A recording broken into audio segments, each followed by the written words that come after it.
ನಮಸ್ತೆ ವೀಕ್ಷಕರೇ, ಅಮ್ಮನ ಅಡುಗೆ ಚಾನಲ್ಗೆ ಸ್ವಾಗತ ಸುಸ್ವಾಗತ. ನಾವಿವತ್ತು ನವರಾತ್ರಿಯ 3ನೇ ದಿನ ಆದ ಇವತ್ತು ದೇವಿ ಪೂಜೆಗೆ ಅಂತಂದ್ಬಿಟ್ಟು ಗೋಧಿ ಅತಿರಸ ಮಾಡ್ತಾಯಿದ್ದೀನಿ. ಇದನ್ನು ಹೇಗೆ ಮಾಡೋದು ಅಂತ ನೋಡೋಣ ಬನ್ನಿ.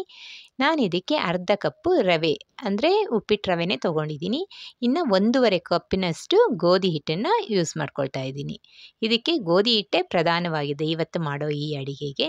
ಇದ್ರ ಜೊತೆಗೆ ನಾವು ಸ್ವಲ್ಪ ಏಲಕ್ಕಿ ಪುಡಿ ತೊಗೊಳ್ಳೋಣ. ನಾನು 1.5 ಕಪ್ನಷ್ಟು ತೊಗೊಂಡಿದ್ದೀನಿ. ಅಂದರೆ 3 ಅಳತೆ ಗೋಧಿ ಹಿಟ್ಟು, 1 ಅಳತೆ ರವೆ ಹಾಕ್ಕೊಂಡಿದ್ದೀನಿ, 1 ಚಿಟಿಕೆ ಉಪ್ಪು, 1/4 ಸ್ಪೂನು ನಿಮಗೆ ಟೇಸ್ಟಿಗೆ ಅಂದರೆ ಫ್ಲೇವರ್ಗೆ ತಕ್ಕಷ್ಟು ಏಲಕ್ಕಿ ಹಾಕ್ಕೋಬೇಕು.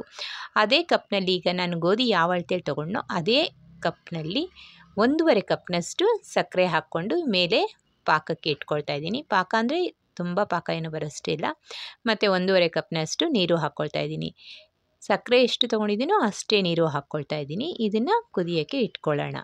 ಇದನ್ನು ಕುದಿಯೋಕ್ಕೆ ಇಟ್ಬಿಟ್ಟು ನಾವೀಗ ಗೋಧಿ, ರವೆ ಮತ್ತು ಏಲಕ್ಕಿ ಹಾಕ್ಕೊಂಡಿದ್ವಲ್ಲ, ಇದಕ್ಕೆ ಒಂದು ಅರ್ಧ ಕಪ್ನಷ್ಟು ಹಾಲು ಅಥವಾ ಹೊಸ್ದಾಗಿರೋ ಕ್ರೀಮ್ ಅಂದರೆ ಫ್ರೆಶ್ ಕ್ರೀಮ್ ಇದ್ದರೆ ನೀವು ಇದಕ್ಕೆ ಹಾಕ್ಕೊಳ್ಳಿ. ಇಲ್ಲ ಅಂತಂದರೆ ಹಾಲನ್ನೇ ಬಳಸ್ಕೊಳ್ಳಿ. ನಾನೀಗ ಹಾಲನ್ನೇ ಬಳಸ್ಕೊಳ್ತಾ ಇದ್ದೀನಿ. ಇದನ್ನು ಇಡ್ಲಿ ಹಿಟ್ಟಿನ ಹದಕ್ಕೆ ಚೆನ್ನಾಗಿ ಕಲಿಸ್ಕೋಬೇಕು. ನೋಡಿ, ಲಂಪ್ಸ್ ಇಲ್ದಿದ್ದಂಗೆ, ಉಂಡೆಗಳು ಕಟ್ತಿದ್ದಂಗೆ ನೀಟಾಗಿ ನಿಧಾನವಾಗಿ ಕಲಿಸ್ಕೋಬೇಕು. ಈ ರೀತಿ ಕಲಿಸ್ಕೊಂಡ್ರೆ ನಮಗೆ ತುಂಬ ಚೆನ್ನಾಗಿ ಬರುತ್ತೆ. ನೋಡಿ, ಇನ್ನೂ ಬೇಕು ಅಂತಂದರೆ ನಿಮಗೆ ಬೇಕಾದರೆ ಹಾಲು ಬೇಕಾದರೂ ಹಾಕ್ಕೊಳ್ಳಿ. ಎಷ್ಟು ಹಾಲು ಹಾಕಿದ್ರೆ ಅಷ್ಟು ಮೃದುವಾಗಿ ಬರುತ್ತದೆ ಈ ಸ್ವೀಟು.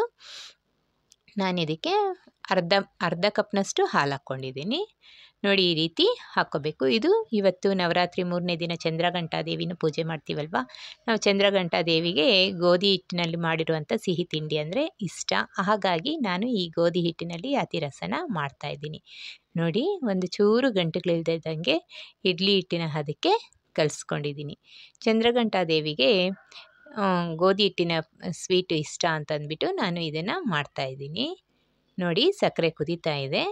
ಇದನ್ನು ತೆಗೆದು ನೋಡೋಣ. ಇದು ಪಾಕ ಏನು ಬರೋಷ್ಟಿಲ್ಲ, ಆದರೆ ಸ್ವಲ್ಪ ಒಂಚೂರು ಬಂಕ ಹಂಗೆ ಬರಬೇಕು. ಆದರೂ ಇದು ಇನ್ನೂ ಬೇಯಬೇಕಾಗಿದೆ. ಇದು ಇನ್ನೂ ಸ್ವಲ್ಪ ಬೇಯಿದ್ರೆ ಸರಿ ಹೋಗುತ್ತೆ.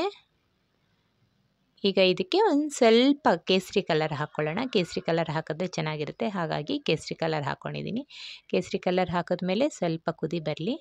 ಚೆನ್ನಾಗಿ ಕುದಿ ಬಂದರೆ ನೋಡಿದ್ರೆ ಗೊತ್ತಾಗುತ್ತೆ ನಮಗೆ ಪಾಕ ಅಂತಂದರೆ ತೀರಾ ಪಾಕ ಏನು ಬರೋಷ್ಟಿಲ್ಲ. ನಾವು ಜಾಮೂನ್ಗೆ ಯಾವ ರೀತಿಯಲ್ಲಿ ಸಕ್ಕರೆ ಪಾಕ ತೊಗೊಳ್ತೀವೋ ಅಷ್ಟು ಮಾತ್ರ ಆದರೆ ಸಾಕು. ನೋಡಿ, ಚೆನ್ನಾಗಿ ಕುದೀತಾ ಇದೆ. ಈ ಕುದಿಯೋದ್ರಲ್ಲೇ ಗೊತ್ತಾಗುತ್ತೆ. ನೋಡಿದ್ರೆ ನಮ್ಗೆ ಗೊತ್ತಾಗುತ್ತೆ. ನೋಡಿ, ಇಷ್ಟು ಮಾತ್ರ ಆದರೆ ಸಾಕು. ನೋಡಿ, ತೀರಾ ಪಾಕ ಏನು ಬಂದಿಲ್ಲ, ಜಾಮೂನ್ಗಾಗೋಷ್ಟು. ಈಗ ನಾವು ಎಣ್ಣೆ ಇಟ್ಟಿದ್ದೀನಿ ಒಲೆ ಮೇಲೆ. ಅದಕ್ಕೆ ದೋಸೆ ಹಿಟ್ಟಿನ ಥರ ಇಡ್ಲಿ ಹಿಟ್ಟಿನ ಅದಕ್ಕೆ ಕಲಸಿದ್ದೀನಲ್ವ ಈ ಗೋಧಿ ಹಿಟ್ಟನ್ನು, ಇದನ್ನು ಒಲೆ ಮೇಲೆ ಕರೆದುಕೊಳ್ಳೋಣ. ಆಯಿಲಲ್ಲಿ ಡೀಪ್ ಫ್ರೈ ಮಾಡ್ಕೊಳ್ಳೋಣ. ನಾವು ಮಾಡ್ತಾಯಿರೋ ಈ ಅಡುಗೆ ನಿಮ್ಗೆ ಇಷ್ಟ ಆದರೆ ಖಂಡಿತ ಲೈಕ್ ಮಾಡೋದು, ಶೇರ್ ಮಾಡೋದು, ಸಬ್ಸ್ಕ್ರೈಬ್ ಮಾಡೋದು ಮರಿಬೇಡಿ. ನನ್ನ ಚಾನಲ್ಗೆ ಯಾರಾದರೂ ಹೊಸಬರು ನೋಡ್ತಾ ಇದ್ದರೆ ಸಬ್ಸ್ಕ್ರೈಬ್ ಮಾಡಿ, ಮತ್ತು ಅಲ್ಲೇ ಇರುವ ಬೆಲ್ ಐಕಾನನ್ನು ಪ್ರೆಸ್ ಮಾಡಿ. ನಾವು ಮಾಡ್ತಾ ಇರೋ ವಿಡಿಯೋಗಳು ನಿಮಗೆ ಮೊದಲೇ ತಲುಪುತ್ತೆ. ಈ ರೀತಿ ನಾವು ಕಲಸಿಟ್ಟಿರೋ ಗೋಧಿ ಹಿಟ್ಟನ್ನೆಲ್ಲ ಈ ರೀತಿ ಚೆನ್ನಾಗಿ ಕೆಂಪಿಗೆ ಕರೆದುಕೊಂಡು ಎಲ್ಲ ಪಾಕಕ್ಕೆ ಹಾಕ್ಕೊಳ್ಬೇಕು. ಆವಾಗಲೇ ಸಕ್ಕರೆ ಪಾಕ ಮಾಡಿಟ್ಟಿದೆ ಅಲ್ವಾ, ಅದಕ್ಕೆ ಕರೆದಿರೋದನ್ನೆಲ್ಲನೂ ಅದಕ್ಕೆ ಹಾಕ್ಕೋಬೇಕು. ಒಂದು 5 ನಿಮಿಷ ಅಷ್ಟು ಊರಿದ್ರೆ ಸಾಕು, ತುಂಬ ಹೊತ್ತು ಏನು ಬಿಡಬೇಕಾಗಿಲ್ಲ.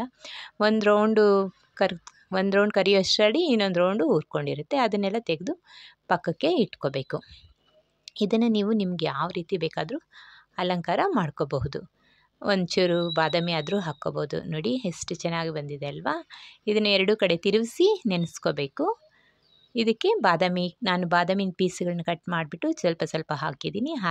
ಹೀಗಾದರೂ ಇಟ್ಕೋಬೋದು. ಅಥವಾ ನೀವು ಸಿಲ್ವರ್ ಫಾಯಿಲ್ ಪೇಪರ್ ಸಿಗುತ್ತೆ ಅಲ್ವಾ ಅಂಗಡಿನಲ್ಲಿ, ಸಿಲ್ವರ್ ಫಾಯಿಲ್ ಪೇಪರ್ ಹಾಕಿದ್ರೂ ತುಂಬ ಚೆನ್ನಾಗಿರುತ್ತೆ. ಈ ರೀತಿ ದೇವ್ರಿಗೆ ಇಡ್ಬೋದು. ಸಿಲ್ವರ್ ಫಾಯಿಲ್ ಪೇಪರ್ ಇಲ್ಲ ಅಂದರೆ ನಾನು ಇದಕ್ಕೆ ಸ್ವಲ್ಪ ಸಿಲ್ವರ್ ಫಾಯಿಲ್ ಪೇಪರು ಹಾಕ್ತಾಯಿದ್ದೀನಿ. ನೋಡಿ, ಈ ರೀತಿ ಹಾಕಿದ್ರೆ ಅಂಗಡಿನಲ್ಲಿ ಬೇಕ್ರಿನಲ್ಲಿ ಹೊಸದಾಗಿ ಸ್ವೀಟ್ ಏನು ತೊಗೊಬಂದಿರ್ತೀವೋ ಆ ಟೇಸ್ಟ್ ಇರುತ್ತೆ. ತುಂಬ ರುಚಿಯಾಗಿರುತ್ತೆ. ಮಕ್ಕಳಿಗೂ ತುಂಬ ಇಷ್ಟ ಆಗುತ್ತೆ. ನಾನು ಮಾಡಿರೋ ಈ ಅಡುಗೆ ನಿಮ್ಗೆ ಇಷ್ಟ ಆದರೆ ಖಂಡಿತ ತಪ್ಪದೇ ಶೇರ್ ಮಾಡಿ, ಲೈಕ್ ಮಾಡಿ, ಕಾಮೆಂಟ್ ಮಾಡಿ ಹೇಗೆ ಬಂತು ಅಂತ ನೀವು ನಿಮ್ಮ ಮನೆಗಳಲ್ಲಿ ಮಾಡಿ ನೋಡಿ. ಈಗ ದೇವ್ರ ಪೂಜೆಗೆ ಇಟ್ಟರೆ ಆಯಿತು. Thank you for watching.